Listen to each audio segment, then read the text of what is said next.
মিয়ানমারের সঙ্গে সমুদ্র সীমা বিরোধে জয় পাওয়ার পর পার হলো 7টি মাস। বঙ্গোপসাগরে বাংলাদেশের ন্যায্য অধিকার পুরোপুরি প্রতিষ্ঠায় এখন লড়তে হচ্ছে ভারতের বিপক্ষে।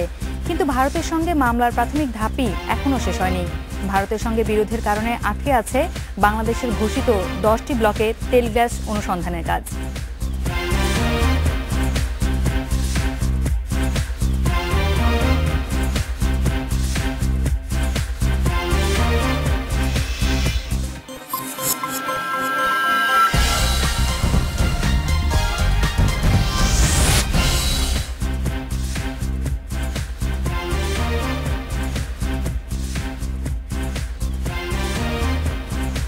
রাত 9টায় বাংলাদেশে আজ থাকছে ভারতের সঙ্গে বাংলাদেশের সমুদ্র সীমা বিরোধ নিয়ে একটি বিশেষ প্রতিবেদন। দেশ বিদেশের আরো খবর নিয়ে আজ আপনাদের সঙ্গে আছি আমি আসমা মিতা। আর ব্যবসা বাণিজ্যের খবর জানাবো আমি মীরা হাসান, আর পরে খেলার খবর জানাতে আমাদের সাথে যোগ দেবেন রুজমিল আহমদ। বিস্তারিত খবরে যাওয়ার আগেই জেনে নেই প্রধান শিরোনামগুলো।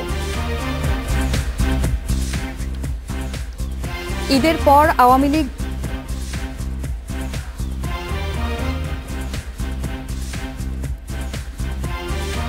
যুক্তরাষ্ট্রের কেন্দ্রীয় ব্যাংকে হামলার চেষ্টার অভিযোগে বাংলাদেশি যুবক আটক, ঢাকায় স্বজনদের জিজ্ঞাসাবাদ। অস্ত্র মামলায় 5 দিনের রিমান্ডে হলমার্কের ব্যবস্থাপনা পরিচালক, গ্রেফতার হলেন চেয়ারম্যান, শর্ত সাপেক্ষে জামিন পেলেন ডেস্টিনির প্রেসিডেন্ট।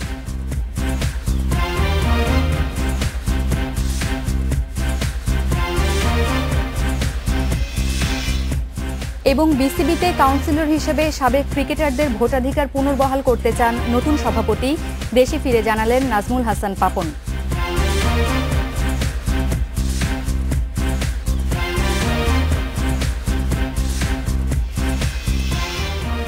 রাত 9টার বাংলাদেশে আজ আরও থাকছে।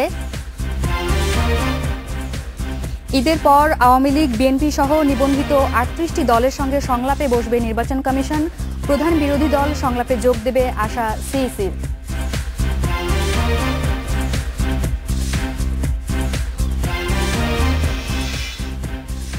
শনিবার থেকে পূজা আর ঈদকে ঘিরে নিরাপত্তার চাদরে ঢেকে যাচ্ছে রাজধানী। লঞ্চে টিকিট কালোবাজারি ঠেকাতে নামছে ভ্রাম্যমাণ আদালত।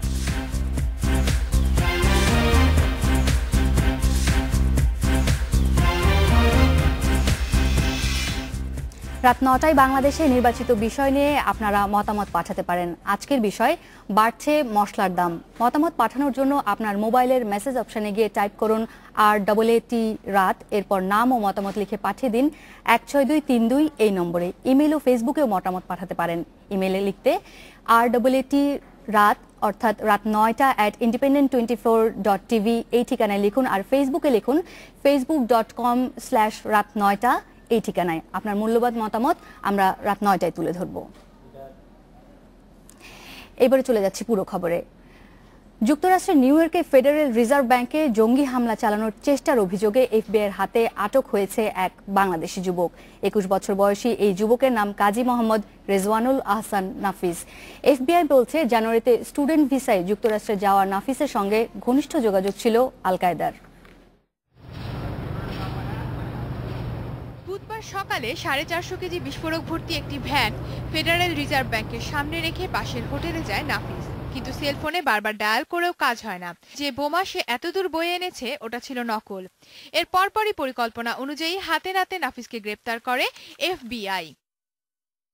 দীর্ঘদিন ধরে এফবিআইয়ের কড়া নজরদারিতে ছিল নাফিস। সহযোগী হিসেবে ছদ্মবেশে এক এফবিআই এজেন্ট যোগ দেয় নাফিসের সঙ্গে। প্রতিবার সাক্ষাতের সময় ওই এজেন্ট গোপনে নাফিসের কথাবার্তা রেকর্ড করতে থাকে। ওই এজেন্টের কাছ থেকেই নকল বিস্ফোরক কেনে নাফিস। বোমা ফাটাতে ব্যবহৃত ডেটোনেটর ও টাইমিং ডিভাইস নিজেই তৈরি করে সে। বিভিন্ন সময়ে ওই ছদ্মবেশী এফবিআই এজেন্টকে নাফিস জানায়, আল কায়েদার সঙ্গে যোগসাজশ থাকলেও বোমা হামলার পরিকল্পনাটা পুরোপুরি তার নিজের তৈরি। নাফিসের বিরুদ্ধে আল কায়েদাকে সহযোগিতা এবং জঙ্গি হামলার চেষ্টার অভিযোগ দায়ের করা হয়। তার কাছ থেকে জঙ্গিবাদে জড়িত থাকার আরও কিছু নথি হাতে পেয়েছে গোয়েন্দারা। তাতে দেখা গেছে নিউ ইয়র্ক স্টক এক্সচেঞ্জেও হামলার পরিকল্পনা ছিল নাফিসের। আরও জানা গেল, মিসৌরি স্টেট ইউনিভার্সিটিতে সাইবার নিরাপত্তা বিষয়ে অধ্যয়নরত নাফিস খুব দ্রুত সেখানকার মুসলিম ছাত্র সংগঠনের ভাইস প্রেসিডেন্ট হয়ে যায়। তার অনুপ্রেরণার মূলে ছিল আল কায়েদার প্রয়াত নেতা ওসামা বিন লাদেন।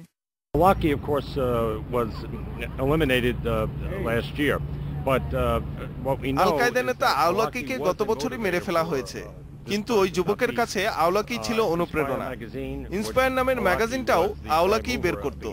তার এই ম্যাগাজিন কিংবা প্রবন্ধটাই হয়তো পড়েছিল সে, যে প্রবন্ধে শিশু ও নারী হত্যাকে বৈধতা দেয়া হয়েছে।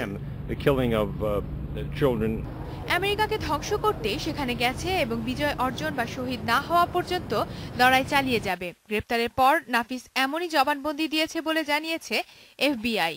আদালতে দোষী সাব্যস্ত হলে সর্বোচ্চ শাস্তি হিসেবে যাবজ্জীবন কারাদণ্ড হতে পারে নাফিসের। Ananya Sanyal, Independent news. নিউ ইয়র্কের ফেডারেল রিজার্ভ ভবনে বোমা মেরে উড়িয়ে দেওয়ার পরিকল্পনার অভিযোগে এফবিআইয়ের হাতে আটক নাফিসের ঢাকার যাত্রাবাড়ির বাসায় গিয়ে পরিবারের সদস্যদের জিজ্ঞাসাবাদ করেছে গোয়েন্দা পুলিশ। ঢাকা মহানগর গোয়েন্দা পুলিশের উপকমিশনার মনিরুল ইসলাম বৃহস্পতিবার বিকেল 4টায় পরিবারের সদস্যদের জিজ্ঞাসাবাদ করতে নাফিসের 107/4 উত্তর যাত্রাবাড়ির বাসায় যায়। এই মুহূর্তে সেখানে আছেন আমাদের সহকর্মী নাদিম মাহমুদ। জিজ্ঞাসাবাদের ব্যাপারে বিস্তারিত জানতে কথা বলছি তার সঙ্গে। নাদিম, পুলিশ নাফিসের পরিবারের কার কার সাথে কথা বলেছে? মিতা, পুলিশ নাফিসের পরিবারের সদস্যদের মধ্যে তার পিতা কাজী মোহাম্মদ আহসানুল্লাহ, তার মা, তার মামা, তার খালা এবং তার বোনের সঙ্গে কথা বলেছে। জিজ্ঞাসাবাদ করেছে পুলিশ তাকে, তাদের সঙ্গে কথা যখন বলে পুলিশ তাদের কাছ থেকে জানতে চেয়েছে নাফিস যে যুক্তরাষ্ট্রে পড়াশোনা করত, এ সময় তার পড়াশোনার খরচ কিভাবে সে পেত এবং বাংলাদেশে থাকার সময় সে কোথায় কোথায় পড়াশোনা করেছে, এইসব বিষয় নিয়ে মূলত তারা কথা বলেছে। তার পরিবারের সদস্যদের নাফিসের বিষয়ে বক্তব্য কি?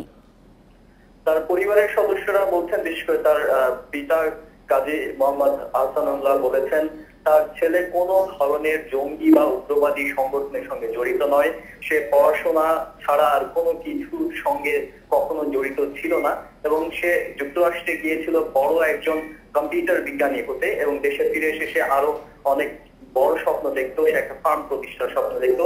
তার পিতা বলেছেন তার সন্তান কোনোভাবেই কোনো ধরনের জঙ্গি সংগঠন বা নিষিদ্ধ সংগঠনের সঙ্গে জড়িত নয়। ধন্যবাদ নাদিম মাহমুদ। কথা হচ্ছিল আমাদের সহকর্মী নাদিম মাহমুদের সঙ্গে, তিনি নাফিসের পরিবারের জিজ্ঞাসাবাদের ব্যাপারে জানাচ্ছিলেন আমাদের। চলে যাচ্ছি পরের খবরে। সীমানা পুনর্নির্ধারণ সহ আগামী জাতীয় নির্বাচন সুষ্ঠু ও নিরপেক্ষ করতে আওয়ামী লীগ, বিএনপি সহ নিবন্ধিত 38টি দলের সঙ্গে ঈদের পরে সংলাপে বসবে নির্বাচন কমিশন। এই সংলাপে প্রধান বিরোধী দল বিএনপি যোগ দেবে বলে আশা করছেন প্রধান নির্বাচন কমিশনার। বিকেলে নির্বাচন কমিশন কার্যালয়ে প্রধান নির্বাচন কমিশনার কাজী রকিবউদ্দিন আহমদ সাংবাদিকদের সাথে কথা বলেন। এ সময় জাতীয় নির্বাচনে ইলেকট্রনিক ভোটিং মেশিন বা ইভিএম ব্যবহার করা হবে না বলে আবারও নিশ্চিত করেন সিইসি। তবে পৌরসভা, সিটি কর্পোরেশন এবং উপজেলা পর্যায়ের নির্বাচনে ইভিএম ব্যবহার করা হবে বলে জানান তিনি। জাতীয় পর্যায়ে আইনে কোনো রকম এটার রেফারেন্স করা হয়নি, করতে হলে আমাদের নতুন করে সেখানে করতে হবে। 38টি দলের সাথে নির্ধারিত বিষয়ের বাইরেও আলোচনা হতে পারে বলে জানান সিইসি। আমরা সবাইকেই ডাকবো এবং আমরা আশা করব ডিলিমিটেশন এমনই একটা জিনিস যে এটা সবার জন্য প্রযোজ্য। কাজেই ওনারা তাদের মতামত দিবেন, আসবেন, আলোচনা করবেন, আমরা তাদের মতামত নিব। আমরা শুধু এটাই বলতে চাই যে আমরা সবাইকেই আমরা আশা করছি যে তারা আসবেন এবং ডিলিমিটেশনের মতো গুরুত্বপূর্ণ বিষয়ে তাদের মতামত দিবেন। ঈদের আগে তো আর সময় নেই, কেন ওনাদেরকেও তো ডাকতে যাকে হবে তাকে তো আপনাকে সময় দিতে হবে। কাপাসিয়ার নির্বাচন নিয়ে কোনো পক্ষের অভিযোগ থাকলে আপিল করার সুযোগ রয়েছে জানিয়ে সিইসি বলেন, রংপুর সিটি নির্বাচনের তফসিল শিগগিরই জানাবে নির্বাচন কমিশন। Ahmed Riyad, Independent news, Dhaka. মানবতা বিরোধী অপরাধের মামলায় গোলাম আজমের পক্ষে সাফাই সাক্ষী হিসেবে 2 জন বিদেশি নাগরিক আনতে আসামির করা আবেদন খারিজ করে দিয়েছে আন্তর্জাতিক অপরাধ ট্রাইব্যুনাল। ট্রাইব্যুনাল 1-এর চেয়ারম্যান বিচারপতি নিজামুল হকের নেতৃত্বে 3 সদস্যের ট্রাইব্যুনাল এ আদেশ দেয়। জামায়াত নেতা গোলাম আজমের পক্ষে সাফাই সাক্ষী হিসেবে 5 জনের তালিকা সোমবার ট্রাইব্যুনালে জমা দেয় তার আইনজীবীরা। এদের মধ্যে একজন যুক্তরাজ্যের মিডলসেক্স ইউনিভার্সিটির আন্তর্জাতিক আইনের শিক্ষক উইলিয়াম শাভেজ এবং অপরজন ব্রিটেনের সাবেক সেনা কর্মকর্তা জ্যাক ডেভারেল। তবে বিদেশি সাক্ষীদের আনার এই আবেদন বৃহস্পতিবার খারিজ করে দেয় ট্রাইব্যুনাল। আদালতের এই আদেশে ক্ষোভ জানিয়েছেন আসামির আইনজীবীরা। আমরা বিদেশি 2 জন সাক্ষী আনার জন্য আবেদন করেছিলাম। যেহেতু ওরা বিদেশ থেকে আসবেন, এই জন্য তাদের সামন্স দরকার ছিল। কোর্ট বলেছেন যে আমি কোন সাক্ষী আনবো না আনবো সেটা আমার ব্যাপার, ওনারা সামন্স ইস্যু করবেন না। আমরা মনে করি মাননীয় আদালতের, মাননীয় ট্রাইব্যুনালের এই রায়টা সম্পূর্ণ ভুল, ভ্রান্ত, ইনজাস্টিস। অপরদিকে রাষ্ট্রপক্ষের আইনজীবীরা বলছেন বিদেশি সাক্ষী আনার আবেদন করা হয়েছিল নিয়ম বহির্ভূতভাবে। এই আইনে আসামি পক্ষ বা বাদী পক্ষ কেউ কোনো সাক্ষীর সমনের জন্য আবেদন করতে পারে না। মাননীয় ট্রাইব্যুনাল কোনো অবস্থায় ওই সাক্ষীদের তাদের সাক্ষী হিসেবে আনার কোনো প্রয়োজনীয়তা বা ইচ্ছা সেটা প্রকাশ করার কোনো অবকাশ নাই। এদিকে ট্রাইব্যুনাল আগামী রোববারের মধ্যেই গোলাম আজমের 12 জন সাফাই সাক্ষীকে হাজির করার নির্দেশ দিয়েছে। মানবতা বিরোধী 5 ধরনের অপরাধের 61টি অভিযোগে গত 13ই মে তার বিরুদ্ধে অভিযোগ গঠন করা হয়। জান্নাতুল ফেরদাউস, ইন্ডিপেন্ডেন্ট নিউজ। শনিবার থেকে নিরাপত্তার চাদরে ঢেকে যাবে রাজধানী। দুর্গাপূজার 5 দিন এবং ঈদুল আজহা উপলক্ষে 17 দিন জুড়ে বিশেষ নিরাপত্তা ব্যবস্থা গ্রহণ করেছে ঢাকা মহানগর পুলিশ। সকালে ডিএমপি মিডিয়া সেন্টারে সংবাদ সম্মেলনে একথা জানান ডিএমপি কমিশনার বেনজির আহমেদ।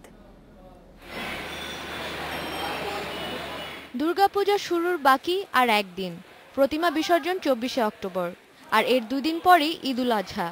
এবার পূজায় রাজধানীতে 206টি পূজা মণ্ডপ এবং ঈদ উপলক্ষে 27টি গরুর হাট বসবে। পূজার সময়কে 3 ভাগে ভাগ করে নিরাপত্তা ব্যবস্থা নিয়েছে ঢাকা মেট্রোপলিটন পুলিশ। প্রথম পর্যায়ে হচ্ছে পূজা পূর্ববর্তী, যেটা এখন আমাদের চলছে, তার দ্বিতীয় পর্যায়ে হবে পূজা চলাকালীন, এবং তৃতীয় পর্যায়ে হবে পূজা পরবর্তী এবং প্রতিমা বিসর্জনকালীন সময়ের জন্য আমাদের নিরাপত্তা পরিকল্পনা। প্রত্যেকটি মন্দির কমিটিকে বা মণ্ডপ কমিটিকে বলেছি সিসি ক্যামেরা নিয়োগ ডেপ্লয় করার জন্য। এছাড়া ঈদ উপলক্ষেও বিশেষ নিরাপত্তা ব্যবস্থা নেওয়া হয়েছে বলে জানিয়েছেন ডিএনপি কমিশনার। তিনি আরও জানান গরুর চামড়ার অবৈধ ব্যবসা বন্ধেও ব্যবস্থা নেওয়া হয়েছে। চামড়ার একটা বিশাল অংশ আমাদের জানেন আমাদের উইভাবে পোরাস বর্ডার, সে কারণে ঝুঁকি থাকে পাচারের। ঈদ এবং ঈদের পরের 3 দিন ঢাকা শহর থেকে কোনো চামড়া ট্রাক ঢাকার বাইরে যাবে না। গোটা নিরাপত্তা পর্যবেক্ষণে 2টি আলাদা নিয়ন্ত্রণ কক্ষ থাকবে বলেও জানান DMP commissioner. Sadia Afrin, independent news, Dhaka. আসছে ঈদে লঞ্চের টিকিট কালোবাজারি ও বাড়তি ভাড়া আদায় রোধে 4টি ভ্রাম্যমাণ আদালত কাজ করবে সদরঘাট নদীবন্দরে। 50 কিলোমিটারের বেশি দূরত্বে যাত্রীদের কাছ থেকে এবার 10% ভাড়া কম রাখা হবে। বৃহস্পতিবার লঞ্চ মালিকদের সঙ্গে সরকারের বৈঠকে এই সিদ্ধান্ত হয়। 20 অক্টোবর থেকে 3রা নভেম্বর পর্যন্ত এই 14 দিন সদরঘাটে থাকবে বিশেষ ব্যবস্থাপনা। যাত্রীদের ভোগান্তি কমাতে কাজ করবে আইনশৃঙ্খলা বাহিনী সহ বিভিন্ন সংস্থা। ঈদে নৌ নিরাপত্তা ও ট্রাফিক ব্যবস্থাপনা নিয়ে ঢাকা নদীবন্দর মিলনায়তনে আয়োজিত সভায় আইনশৃঙ্খলা পরিস্থিতির বাইরেও অবকাঠামোগত অবস্থা সহ সার্বিক দিক নিয়ে আলোচনা হয়। হুঁশিয়ারি উচ্চারণ করা হয় কালোবাজারি আর বাড়তি ভাড়া আদায়ের বিরুদ্ধে। আমাদের কাছে যদি এটা ইনফরমেশন আসে আমরা এটা ইনভেস্টিগেশন করে দেখব, দেখে যদি এটা সন্দেহাতীতভাবে প্রমাণিত হয় যে এরকম ঘটনা ঘটেছে আমরা তাদেরকে নোটিশ করব, শোকজ করব, এবং তার জবাব যদি সন্তোষজনক না হয় তার বিরুদ্ধে আমরা ব্যবস্থা নিব। আইন শৃঙ্খলা নিয়ন্ত্রণে কাজ করবে র্যাব, পুলিশ, নৌ পুলিশ, কোস্টগার্ড, আনসার, বিএনসিসি এবং গোয়েন্দা পুলিশের বেশ কয়েকটি ইউনিট। একটা সার্বক্ষণিক পুলিশ কন্ট্রোল রুম থাকবে যেটা 24 ঘন্টা কাজ করবে। ওখানে অফিসার থাকবে, ফোর্স থাকবে, তারা সার্বিক কার্যক্রম মনিটর করবে। আর সাথে সদরঘাট পুলিশ ফাঁড়ি তো আছেই, এবং এছাড়া কোতোয়ালি থানা থেকেও ফোর্স অফিসার নিয়োগ করে তাদেরকেও কার্যক্রম দেখার জন্য বলা হবে। যাতায়াত ব্যবস্থা স্বাভাবিক রাখতে 23শে সেপ্টেম্বর থেকে ঈদের আগ পর্যন্ত পাইকারি মালামাল বহন থেকে বিরত থাকছে লঞ্চগুলো। বিভিন্ন পাইকারদেরকে বলে দিয়েছি যে ঈদের সময় মাল আনবেন না, আপনারা যা আনতে হয় আগে নিয়ে আসেন, আগে লঞ্চ উঠে দেবো। যেমন আমি এই একটা ডেডলাইন দিয়ে দিচ্ছি যে রবিবারের পর থেকে আর কোনো লঞ্চে কোনো মাল দেওয়া যাবে না বা দেব না। দুর্ঘটনা কবলিত যাত্রীদের প্রাথমিক চিকিৎসা দেয়া টার্মিনাল পার্শ্ববর্তী পর থেকে আর কোনো লঞ্চে কোনো মাল দেওয়া যাবে না বা দেব না। দুর্ঘটনা কবলিত যাত্রীদের প্রাথমিক চিকিৎসা দেয়া টার্মিনাল পার্শ্ববর্তী আবর্জনার স্তূপ সরিয়ে ফেলা সহ বেশ কিছু সিদ্ধান্ত নেওয়া হয় বন্দরের এই সভায়। খান আলামিন, ইন্ডিপেন্ডেন্ট নিউজ, ঢাকা। ঈদ উপলক্ষে সিলেট রেলওয়ে স্টেশনে এখন ঘরমুখো যাত্রীদের উপচে পড়া ভিড়, কিন্তু টিকিট পাচ্ছেন না যাত্রীরা। দীর্ঘ লাইনে দাঁড়িয়ে অনেক যাত্রী টিকিট না পেয়ে খালি হাতে বাড়ি ফিরছেন। সিলেট ঢাকা, সিলেট চট্টগ্রাম রুটে প্রতিদিন 12টি ট্রেন চলাচল করে। এসব রুটে বুধবার শেষ হয়েছে ঈদের আগাম টিকিট বিক্রি। ঈদে আগাম টিকিট বিক্রি হয়েছে প্রায় 11,000। তবে দীর্ঘ লাইনে দাঁড়িয়ে টিকিট না পাওয়ায় ক্ষোভ প্রকাশ করছে অনেক যাত্রী। গতকাল সকাল 9টায় এখন পর্যন্ত সিরিয়ালে আছে, আজকে টিকিট পাবো কিনা বলতে পারি না, আগামী 26 তারিখের টিকিট। এখন পর্যন্ত টিকিট পাচ্ছি না, পাবো কিনা আশা করা যাচ্ছে না। যাত্রীদের অভিযোগ, রেল কর্মকর্তা কর্মচারীদের যোগসাজশে টিকিট কবজা করে দালালরা তা কালোবাজারে বিক্রি করছে। কালোবাজারের টিকিট মনে করেন তারা সিরিয়াল ছাড়া দেয়, ব্যক্তিগতভাবে এইভাবে আগে দিতেছে। এদিকে ভাড়া বাড়লেও বাড়েনি যাত্রী সেবার মান। ট্রেনের আধুনিকায়ন দাবি করলেন যাত্রীরা। ট্রেনে যাত্রী সেবা বাড়ানোর দরকার, কারণ ট্রেনে যাওয়ার লোক অনেক প্রচুর। তবে রেল কর্তৃপক্ষ জানিয়েছে ঈদে সিলেট চট্টগ্রাম রুটে যাত্রীদের চাপ বেড়েছে, আর রেলের আধুনিকায়নে বেশ কিছু পদক্ষেপও নেওয়া হচ্ছে। রেলকে সুন্দরভাবে সাজানোর জন্য বর্তমান সরকার ইঞ্জিন এবং বগি আমদানির জন্য ইতিমধ্যেই পদক্ষেপ নিয়েছেন। খুব সহসাই ইঞ্জিন এবং বগি বাইরের দিকে চলে আসবে। ঈদের টিকিট সংকট উত্তরণে অতিরিক্ত বগি সংযোজন ও স্ট্যান্ডিং টিকিট দিয়ে চাহিদা পূরণ করা হবে বলে জানিয়েছেন স্টেশন ম্যানেজার। কামরুন মুক্তা, ইন্ডিপেন্ডেন্ট নিউজ। কুয়েতে এশিয়া সহযোগিতা সংলাপে অংশগ্রহণ শেষে বৃহস্পতিবার দেশে ফিরেছেন রাষ্ট্রপতি মোহাম্মদ জিল্লুর রহমান। সন্ধ্যায় তাকে বহনকারী বিমান হজরত শাহজালাল আন্তর্জাতিক বিমানবন্দরে অবতরণ করে। কুয়েতের আমির শেখ সাবাহ আল আহমদি আল জাবের আল সাবার আমন্ত্রণে রাষ্ট্রপতি মোহাম্মদ জিল্লুর রহমান এশিয়া সহযোগিতা সংলাপের প্রথম শীর্ষ সম্মেলনে যোগ দেন। সেখানে বৈঠককালে রাষ্ট্রপতি সম্মেলনে আমন্ত্রণ জানানোর জন্য কুয়েতের আমিরকে ধন্যবাদ জানান। অন্যদিকে কুয়েত সফর করার জন্য সে দেশের আমির বাংলাদেশের রাষ্ট্রপতির প্রতি কৃতজ্ঞতা জানান।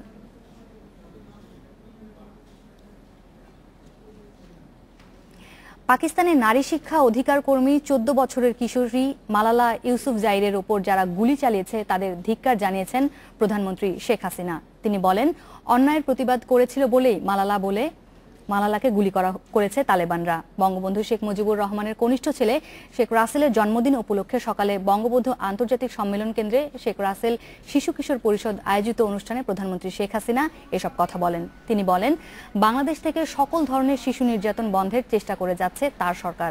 যথাযথ শিক্ষা অর্জন করে সুনাগরিক হিসেবে গড়ে ওঠার জন্য প্রতিটি শিশুর প্রতি আহ্বান জানান প্রধানমন্ত্রী।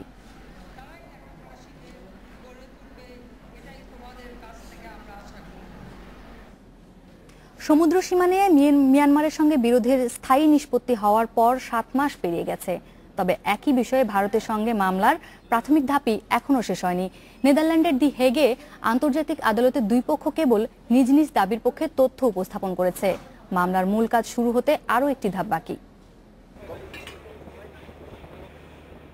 মিয়ানমারের সাথে সমুদ্রসীমা বিরোধ মামলার রায় হয় মার্চে।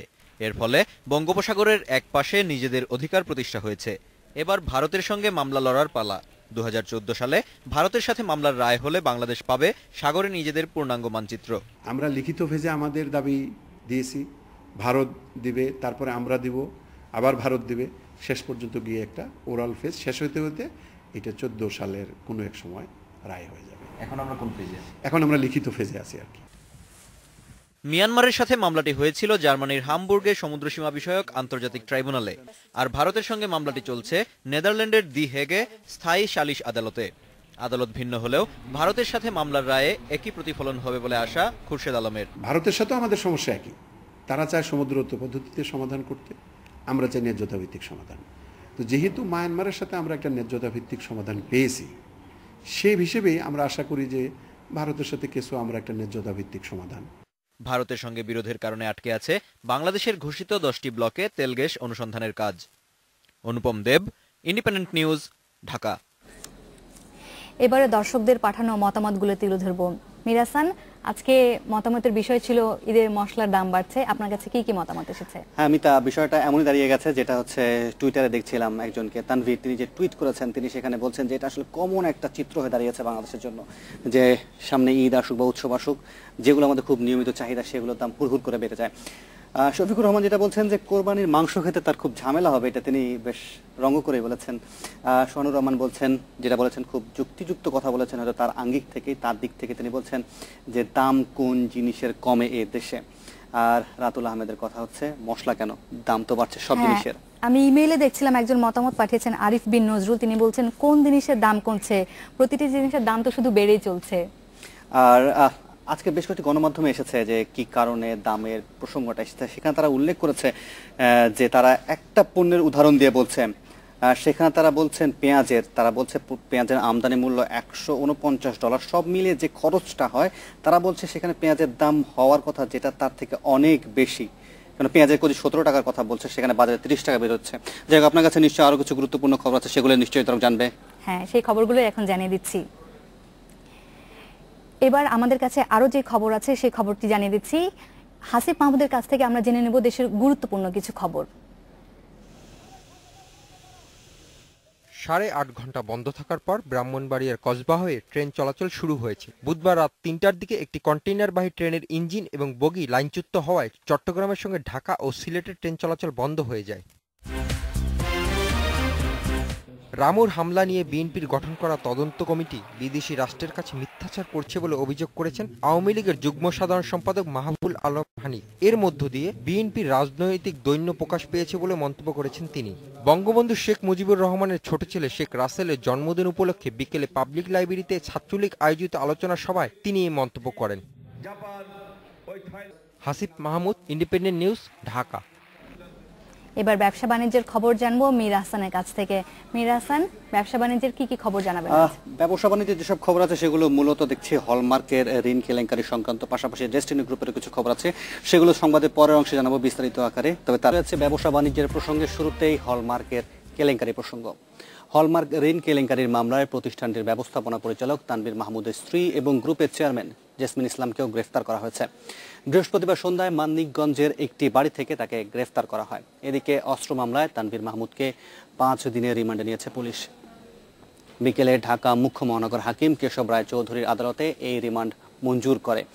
এ সময় আদালতে সোনালী ব্যাংক থেকে ঋণ নেয়ার বিষয়ে স্বীকারোক্তিমূলক জবানবন্দি দেন হলমার্কের এমডি। ডেস্টিনি চেয়ারম্যান ও সাবেক সেনাপ্রধান হারুনুর রশিদকে শর্ত সাপেক্ষে 2 মাসের জামিন দিয়েছে হাইকোর্ট। দুপুরে বিচারপতি AHM শামসুদ্দিন চৌধুরী ও বিচারপতি ফরিদ আহমেদের বেঞ্চ এ আদেশ দেয়। হারুনুর রশিদের ব্যক্তিগত ও সামাজিক মর্যাদা এবং শারীরিক অবস্থা বিবেচনা করে তাকে জামিন দিয়েছে আদালত। আদেশে বলা হয়, এই জামিন এই মামলার অন্য কারো ক্ষেত্রে উদাহরণ হিসেবে দেয়া যাবে না।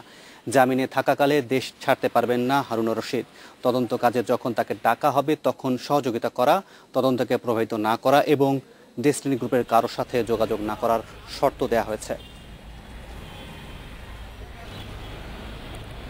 এদিকে সোনালী ব্যাংকের সাবেক পরিচালক জান্নাত আরা হেনরি দাবি করেছেন তিনি রাজনৈতিক ষড়যন্ত্রের শিকার।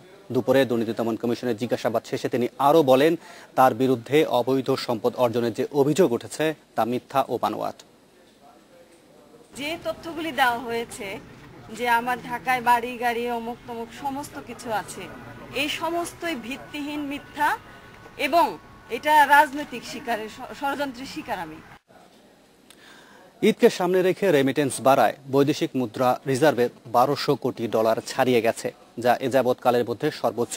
বাংলাদেশ ব্যাংকের governor doctor Atiur Rahman Independent টেলিভিশনকে এ তথ্য জানিয়েছেন। তিনি বলছেন, গত 1 মাসে $1 বিলিয়ন যোগ হয়েছে বৈদেশিক মুদ্রা রিজার্ভে। বাংলাদেশ ব্যাংকের নেওয়া কিছু নীতির কারণে এই রিজার্ভ বেড়েছে বলে জানান গভর্নর। তিনি বলেন, কেন্দ্রীয় ব্যাংক অনুৎপাদনশীল খাতে আমদানি নিরুৎসাহিত করছে। দূরদর্শী মুদ্রানীতির কারণে মুদ্রা বিনিময় হার ও ঋণের সুদের হার স্থিতিশীল রয়েছে, যে কারণে বিনিয়োগকারীদের মধ্যে ইতিবাচক ধারণাও তৈরি হয়েছে। 11 দফা দাবিতে আজ থেকে 4 দিনের জন্য সব ধরনের মোবাইল ফোন রিচার্জ করা বন্ধ রেখেছে বাংলাদেশ মোবাইল ফোন রিচার্জ ব্যবসায়ী অ্যাসোসিয়েশন। দাবি মেনে না নিলে ভবিষ্যতে আরও বড় কর্মসূচি আসতে পারে বলেও জানিয়েছে তারা। এদিকে দুর্গাপূজা ও ঈদ চলে আসায় এ নিয়ে দুর্ভোগে পড়েছেন সাধারণ মানুষ। সকাল থেকে মোবাইল ফোনে রিচার্জ করতে এসে এভাবেই ফেরত আসছেন মোবাইল ব্যবহারকারীরা। মোবাইল রিচার্জ ব্যবসায়ী অ্যাসোসিয়েশনের ডাকে চলা ধর্মঘটই এর কারণ। এতে ভোগান্তিতে পড়েছেন মোবাইল ব্যবহারকারীরা। অনেকের বাড়ি অনেক দূরে দূরে, ঠিক আছে, ঢাকার বাইরে আছে, ওদের সাথে আত্মীয়দের সাথে যোগাযোগ করতে অনেক সমস্যা আছে। আমাদের ভোগান্তিতে পড়েছেন মোবাইল ব্যবহারকারীরা। অনেকের বাড়ি অনেক দূরে দূরে, ঠিক আছে, ঢাকার বাইরে আছে, ওদের সাথে আত্মীয়দের সাথে যোগাযোগ করতে অনেক সমস্যা আছে। আমাদের ঈদে আসতে সবার সাথে কথা বলতে হবে, বাড়িতে ফোন করতে হবে, বিভিন্ন সমস্যা জানাইতে হবে। তাই বলে আমাদের মোবাইলে টাকা নেই, এখন আমরা কিভাবে কি করব? দুপুরে রাজধানীতে তেজগাঁ থেকে মিছিল নিয়ে ফার্মগেটে গ্রামীণ, রবি ও এয়ারটেল গ্রাহক সেবা কেন্দ্র ঘেরাও করে রিচার্জ ব্যবসায়ীরা। এ সময় সেবা কেন্দ্রের কর্মীরা অফিস বন্ধ করে দেয়। আন্দোলনকারীদের দাবি, তাদের কর্মসূচি চলাকালে গ্রাহক সেবা কেন্দ্র খোলা রাখা যাবে না। আমি দেশের সমস্ত কাস্টমার কেয়ারের যারা আছে দায়িত্বে আছেন সবাইকে আমি অনুরোধ করব, আপনারা বন্ধ করে দেন, কাস্টমার কেয়ার বন্ধ করে আমাদেরকে সহযোগিতা করেন, আমাদেরকে বাঁচার সুযোগ করে দেন। ব্যবসায়ীরা বলছেন, বাধ্য হয়েই এমন সিদ্ধান্ত নিতে হয়েছে তাদের। 1027 টাকার পরিবর্তে কমিশন 100 টাকা করা সহ 11 দফা দাবি তুলে ধরা হলেও মোবাইল অপারেটররা এখনো কোনো ব্যবস্থা নেয়নি। আমরা ভুল নাম্বারে টাকা পাঠানো ভুল হলে এই টাকাটা আমাদের পুরাটা ভোগান্তি ভুগতে হয়, কিন্তু এই টাকা আমরা কোম্পানি থেকে রিটার্ন পাইতেছি না। কেন্দ্রীয় কমিটির সভাপতি, সেক্রেটারি আছেন, ওনারা অনেকবার চেষ্টা করছেন যাতে বুঝায়া সেটা করা যায়, কিন্তু তারা এতে কোনো রকম কর্ণপাত করেননি। এখন বাধ্য হয়ে এটা করা। এছাড়া সিলেট, চুয়াডাঙ্গা, খুলনা, রাজশাহী সহ দেশের বিভিন্ন জেলায় রিচার্জ ধর্মঘট পালন হওয়ার খবর পাওয়া গেছে। Saiful Shahin, Independent news, Dhaka. এদিকে কোরবানি ঈদের আগে রাজধানীর পাইকারি বাজারে এক দফা বেড়েছে পেঁয়াজ, রসুন ও আদার দাম। পাইকারি বাজারে এসব পণ্যের দাম বাড়ায় খুচরা বাজারেও এর প্রভাব পড়েছে। বিক্রেতারা বলছেন, এক সপ্তাহের ব্যবধানে আমদানি করা রসুনের দাম বেড়েছে কেজিতে 30 টাকা। এবার কোরবানি ঈদের 2 সপ্তাহ আগেই কারওয়ান বাজারে রসুনের পাইকারি দাম এক ধাক্কায় কেজিতে বেড়েছে 30 টাকা।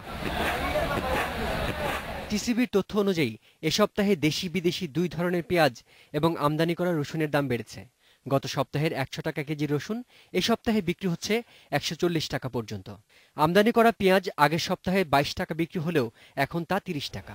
বেড়েছে দেশি পেঁয়াজের দামও, এক সপ্তাহে 5 টাকা বেড়ে এখন বিক্রি হচ্ছে 36 টাকায়। বাজার ঘুরে দেখা গেছে দেশি বিদেশি সব মানের আদার দাম বেড়েছে 2 থেকে 8 টাকা পর্যন্ত। আদা 4 টাকা 5 টাকা বেশি বাড়ছে কেজিতে, আর রসুনে হঠাৎ করে বাড়ছে আপনার কেজিতে 40 টাকা 45 টাকা। শিপ আসতে একটু দেরি হয়েছে, এজন্য পিছনে যে মাল ছিল ওই মালগুলা রেট বাইরে গেছে, মনে করেন এক ধরনের সিন্ডিকেট। আড়তদাররা জানালেন, বাজারে পণ্যের সরবরাহ নিয়ন্ত্রণ করে আমদানিকারকরা। তারা চাহিদার তুলনায় পণ্য সরবরাহ কমিয়ে দিলে একদিনের ব্যবধানেই দাম বেড়ে যেতে পারে। এতে আড়তদারদের লাভ থাকে আগের মতোই। মনে করেন ঈদ আইলে এলসিএল আর মনে করেন বাড়ায়, ওনারা মনে করেন যে 100 টন আইনা 20 জায়গায় 5 জায়গায় রাখে 20 টন করে, ওনারা বাজার মনে করেন ওনারা এই বাজার কমায় বাড়ায়। তদারকি না থাকায় কোরবানি ঈদের প্রয়োজনীয় এই পণ্যগুলোর দাম ঈদের আগে হঠাৎ করেই বাড়ানো হয়েছে বলে অভিযোগ ক্রেতাদের। শিমুল বাশার, ইন্ডিপেন্ডেন্ট নিউজ, ঢাকা। ঈদকে সামনে রেখে দেশের প্রধান পাইকারি বাজার চট্টগ্রামের খাতুনগঞ্জেও বেড়েছে বিভিন্ন মশলার দাম, তবে অপরিবর্তিত রয়েছে ভোজ্য তেলের দাম। হচ্ছে 130 টাকায়। এছাড়া কেজিতে 100 থেকে 150 টাকা বিক্রি হচ্ছে 1500 থেকে 1600 টাকায়। হঠাৎ করে মশলার দাম বাড়ার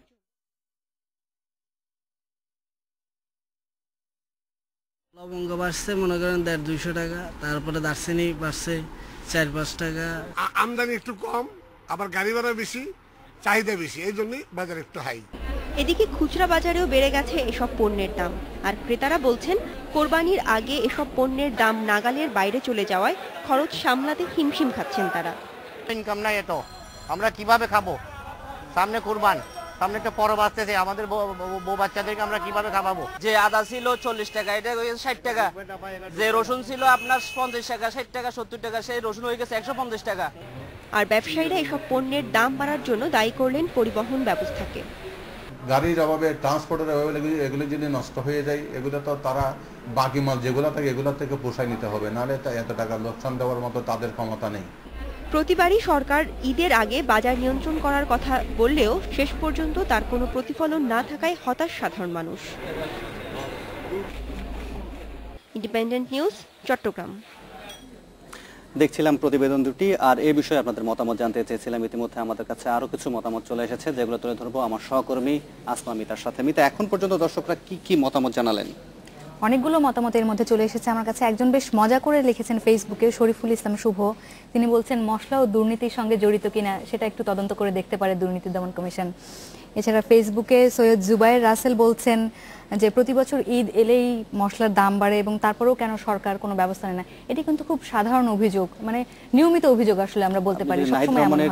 মতামতটি দেখেন, সেখানে তিনি বলবেন যে স্থানীয় প্রশাসনকে ব্যবহার করে মশলা সহ সকল পণ্যের দাম নিয়ন্ত্রণ করা সরকারের পক্ষে কঠিন কিছু না। যদিও ইতিমধ্যে আমরা জেনেছি যে বাণিজ্য মন্ত্রণালয় থেকে বিভিন্ন বিভাগীয় কমিশনের কাছ থেকে এক ধরনের চিঠি পাঠানো হয়েছে, যেখানে বলা হয়েছে যাতে অযৌক্তিকভাবে কেউ মশলার দাম না বাড়াতে পারে সেদিকে প্রশাসনকে নজর দিতে বলেছে। যাই হোক, আমাদের কাছে এই ধরনের মতামতগুলো আসতে থাকবে, আমরা তুলেই ধরবো দর্শকদের সামনে। কিন্তু ইতিমধ্যে আমাদের কাছে খেলার খবর জানাতে যোগ দিয়েছেন রুজমিলা হক। রুজমিলা, আপনার কাছে যে জানতে চাই, ছোট্ট করে জানাবেন যে নাজমুল হাসান পাপন বিসিবির নতুন সভাপতি, তিনি দেশে ফিরেছেন, তিনি প্রাথমিকভাবে প্রথম প্রতিক্রিয়ায় কি বলেছেন? তিনি অত্যন্ত খুশি হয়েছেন সবচেয়ে বড় কথা, এবং তিনি চেয়েছেন যে বাংলাদেশের ক্রিকেটারদের জন্য যতটুকু সম্ভব ভালো কাজ করার উনি করবেন। পাশাপাশি আবার ফ্র্যাঞ্চাইজি ভিত্তিক ক্রিকেট এবং জাতীয় লীগ পাশাপাশি আয়োজন করার জন্য ঘোষণা দিয়েছেন বিদায়ী সভাপতি মোস্তফা কামাল। এই ধরনের কিছু খবর রয়েছে আমি জানিয়ে দিচ্ছি। খেলাধুলার খবর না, আপনাদের সাথে আছে আমি রুজমিলা হক। বিসিবির সংশোধিত গঠনতন্ত্রে সাবেক ক্রিকেটারদের কাউন্সিলরশিপ রাখার পক্ষে নতুন সভাপতি নাজমুল হাসান পাপন। সন্ধ্যায় শাহজালাল আন্তর্জাতিক বিমানবন্দরে সাংবাদিকদের কথা জানান তিনি।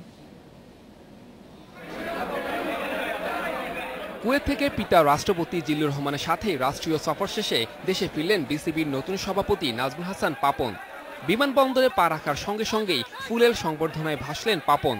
সাবেক ক্রিকেটার, নির্বাচক, বিসিবি পরিচালক, ক্রিকেট সংগঠক সহ সর্বস্তরের মানুষ সংবর্ধনা দিতে বিমানবন্দরে হাজির হন। আবাহনী লিমিটেডের ক্রিকেট কমিটির চেয়ারম্যান হিসেবে 4 বছর ধরে যুক্ত আছেন নতুন সভাপতি, তাই ভালোই জানা আছে বাংলাদেশের ক্রিকেটকে। ইম্পর্টেন্ট একটা নতুন দায়িত্ব এসে পড়েছে আমার উপরে। তবে সাধারণত একটা নতুন কিছু এরকম দায়িত্ব আসলে যেমন ভয় লাগে, আমার তেমন ভয় লাগছে না।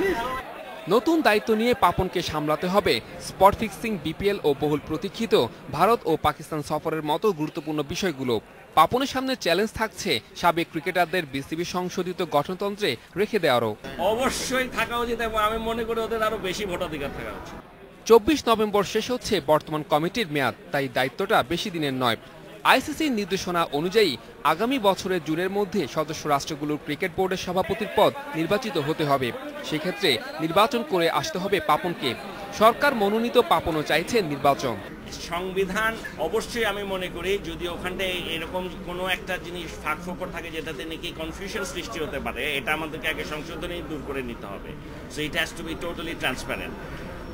তবে আমি আরেকবার বলে দিচ্ছি আপনাদেরকে, আমি সবসময় ইলেকশনের পক্ষে। শুক্রবারই বোর্ড সভায় আইসিসি সহসভাপতি আহমদ মোস্তফা কামালের কাছ থেকে দায়িত্ব বুঝে নেবেন নাজমুল হাসান পাপন। ফলে শুক্রবার থেকে শুরু হচ্ছে বিসিবির নতুন সভাপতির দায়িত্ব। Saiful Majumdar, independent news, Dhaka. এদিকে জাতীয় লীগ এবং ফ্র্যাঞ্চাইজি ভিত্তিক ক্রিকেট পাশাপাশি আয়োজনের ঘোষণা দিলেন আইসিসির সহসভাপতি ও বিসিবির বিদায়ী সভাপতি আহমদ মোস্তফা কামাল। এছাড়া প্রয়োজনে 2014 টি-20 বিশ্বকাপের জন্য বঙ্গবন্ধু স্টেডিয়াম ব্যবহারের কথাও বলেন তিনি। 3টি ব্যাংক এবং একটি পণ্যভিত্তিক কোম্পানি নিয়ে শুরু হচ্ছে ফ্র্যাঞ্চাইজি ক্রিকেট। সেটারই অংশ হিসেবে সিলেট বিভাগের সাথে 10 বছরের চুক্তি করল ইসলামী ব্যাংক বাংলাদেশ লিমিটেড। একই সাথে বাংলাদেশ ক্রিকেট বোর্ড বিসিবির বিদায়ী সভাপতি ও আন্তর্জাতিক ক্রিকেট কাউন্সিল আইসিসির সহসভাপতি আহমদ মোস্তফা কামালকে সংবর্ধনা দেয় ব্যাংকটি। বাংলাদেশের ক্রিকেটকে তৃণমূল পর্যায়ে পৌঁছে দিতে জাতীয় লীগ এবং ফ্র্যাঞ্চাইজি ভিত্তিক ক্রিকেট একই সাথে চালানোর কথা বললেন তিনি। গ্রাসরুট লেভেলে ক্রিকেট নিতে পারবো না, তাদেরও সক্ষমতা বাড়াতে হবে। এর জন্য তাদেরকে দায়িত্ব দিতে হবে, আস্তে আস্তে সক্ষমতা বিল্ড আপ করতে হবে যাতে তারা প্রপারলি ডেলিভার করতে পারে। আর ঠিক পাশাপাশি আমরা franchise base first class cricket যেটা আজকে চুক্তি করলাম, এটাও আমরা চালাবো। সুতরাং দুইটাই একটা উইন উইন সিচুয়েশন থেকে হবে। পর্যায়ক্রমে আমরা সকল কিছু দায়িত্বই আমরা আমাদের রিজিয়নের হাত দিয়ে দেব।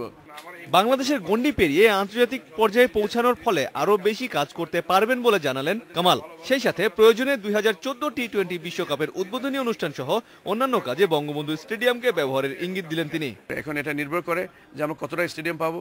এখানে ছেলেদের যে দল এবং মেয়েদের দল, অনেকগুলো দল খেলবে একসাথে, তো কতটা স্টেডিয়াম আমরা বাই দ্যাট টাইম রেডি করতে পারবো এবং যেগুলা আন্তর্জাতিক যে দল এবং মেয়েদের দল, অনেকগুলো দল খেলবে একসাথে, তো কতটা স্টেডিয়াম আমরা বাই দ্যাট টাইম রেডি করতে পারবো এবং যেগুলা আন্তর্জাতিক রীতিনীতি মেনে এবং তাদের পরীক্ষা নিরীক্ষার ফলে যেগুলো দাঁড়াবে, যেগুলো ফাইনালি দাঁড়াবে, চূড়ান্তভাবে দাঁড়াবে, সেখানে খেলা হবে। তো যদি টান পড়ে তাহলে তো অবশ্যই আমরা নিয়ে যাবো। তবে উদ্বোধনী অনুষ্ঠানটি আমরা আবার সে আগের মতো আমরা সেখানে করব। অনুষ্ঠানে মোস্তফা কামাল বলেন, বিসিবির নতুন সভাপতি অনেক ভালো কাজ করবেন বলে তার বিশ্বাস। Amrul Bappi, Independent news, Dhaka. Football federation cup ফুটবলের প্রথম সেমিফাইনালে কাল বিকেল 5টায় মুখোমুখি হচ্ছে মোহামেডান স্পোর্টিং ক্লাব ও শেখ রাসেল ক্রীড়া চক্র। দুদলই চক কমছে প্রতিপক্ষ বধে। 22 আসরে 10টিতেই শিরোপা। এই পরিসংখ্যানের কারণেই ফেডারেশন কাপে ফেভারিট ধরা হয় মোহামেডানকে। তবে গত কয়েক মৌসুম ধরে চেনা রূপে দেখা যাচ্ছে না সাদা কালোদের। গ্রুপ রানার্স আপ হয়েই শেষ 8-এ জায়গা করে নেওয়া মোহামেডান স্পোর্টিং কোয়ার্টার ফাইনালেও তেমন একটা সুবিধা করতে পারেনি। বিজিএমসির বিপক্ষে টাই ব্রেকে ম্যাচ জিতে সেমিতে জায়গা করে নেয় সাইফুল বাড়ির টিটুর দল। কোয়ার্টার ফাইনালে ভুল শুদ্ধে পূর্ণ শক্তির দল মাঠে নামাতে প্রস্তুত তিনি। দলের সবচেয়ে বড় তারকা সানডে চিজোবা রয়েছে দারুণ ফর্মে। 2 বিদেশি ইব্রাহিম ও মরিসনের অন্তর্ভুক্তি দলের শক্তিকে করেছে আরও সমৃদ্ধ।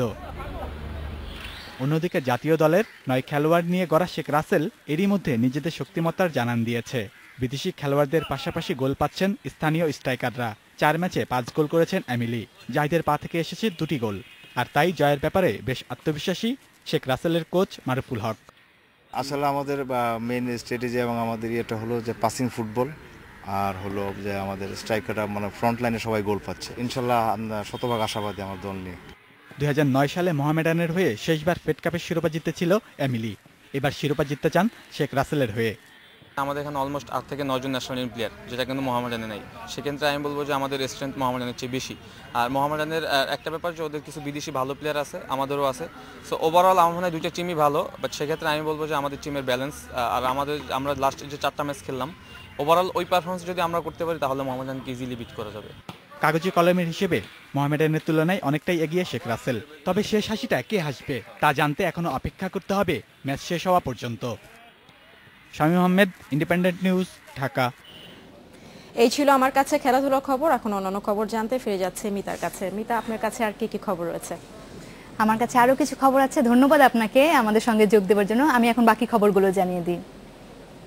আবারও চলে যাচ্ছি দর্শকদের মতামতে। মিরাসান, দর্শকদের আর কি মতামত আছে আপনার কাছে? মিতা, বাণিজ্য মন্ত্রণালয় যে হিসেবটা দিচ্ছে তার থেকে দেখা যাচ্ছে যে প্রত্যেকটি পণ্যের 10 থেকে 5 টাকা করে বেশি, যার প্রেক্ষিতে এখলাস উদ্দিন, কুশল এবং সৈয়দ জুবায়ের রাসেল তারা একই ধরনের মতামত দিয়েছেন। তারা বলছেন যে ব্যবসায়ীদের সিন্ডিকেটের দিকে তারা একটা ইঙ্গিত দিয়েছেন এবং সেই সিন্ডিকেটকে তারা উল্লেখ করে বলছে কেন তারা অস্থির করে সেটা কেন কেউ দেখা হচ্ছে না। আপনাদের সেরা মতামতটি জানবো। চলে যাচ্ছি সেরা মতামতে। আজকে সেরা মতামতটি হলো রায়হান খানের পাঠানো মতামত। তিনি বলেছেন, কমেছিল কবে? দ্রব্যমূল্যের নিম্নগতি বলতে কি কিছু আছে এদেশে? রায়হান সহ যারা মতামত পাঠিয়েছেন তাদের সবাইকে ধন্যবাদ। চলে যাচ্ছি লালন উৎসবের খবরে। বাউল সম্রাট লালন শাহের স্মরণে কুষ্টিয়ায় চলছে 5 দিন ব্যাপী লালন উৎসব। এই উৎসবে সাঁইজিকে স্মরণ করার মাধ্যমে মানবতার পৃথিবী গড়ার স্বপ্ন দেখেন তার অনুসারীরা। এবারে লালন উৎসব শুরু হয়েছে মঙ্গলবার। আধ্যাত্মিক সাধক লালন শাহের মৃত্যুর পরের বছর 1891 সাল থেকে প্রতি বছর আয়োজিত হচ্ছে এই স্মরণ উৎসব। বরাবরের মতো এবারও উৎসবকে ঘিরে জমে উঠেছে বিশাল মেলা। একদিকে চলছে সাঁইজির ভাবতত্ত্ব নিয়ে আলোচনা, আর অন্যদিকে সাধুয়াঙ্গিনা মেতে আছে লালন সঙ্গীতের মূর্ছনায়।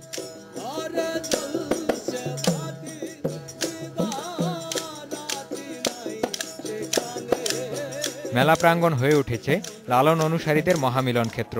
ভক্ত অনুসারীরা সাঁইজিকে খুঁজে পেতে বারবার আসেন এই প্রাঙ্গণে।